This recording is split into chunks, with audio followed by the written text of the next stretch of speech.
Okay guys, Frans here.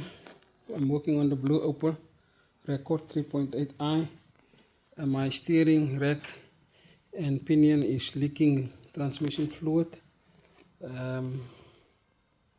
So yeah, I've decided I left it for last, but eventually decided I will do it. Reservoir is empty. Um, Reservoir is empty. Down below I have obviously removed the wheel and loosened the tie rod here. I hope you still remember how to do that. If not, you can just Google it. There are a lot of videos on tie rod ends and so on. Removed it, 21 nut here, and removed it also from the inner side. So that's loose. I realized now I didn't have to do it because unlike other cars, this one actually removes so easily. I'm so surprised. I am so surprised. Let me show you why I am surprised. So I've just started. So obviously you can see there goes the steering rack. There goes the steering rack. So here is our power steering fluid, transmission fluid coming here. Those are the lines. We will have to remove those. We will have to remove this 13mm nut. That's just the dust cover.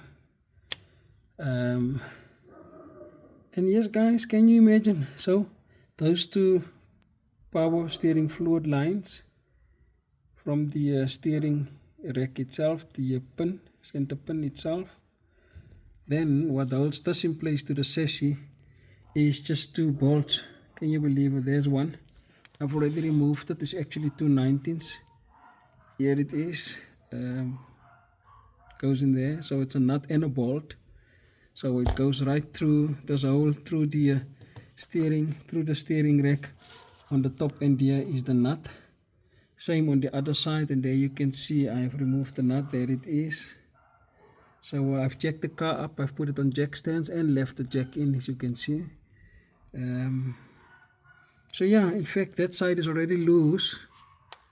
I am now just to quickly do this and then it will come out. Let's see. I'm very surprised. Okay, so I have removed that collar lock nut on the steering center pin, 2/13, because it's a nut and bolt. I'm gonna remove the power steering fluid lines now, and I've put a drip pan, get some of the excess fluid that's still in the system. I've already drained the reservoir, but just for the remaining ones. Then this baby should just lift out. We obviously have to pull it downwards to unlock it from the that collar nut.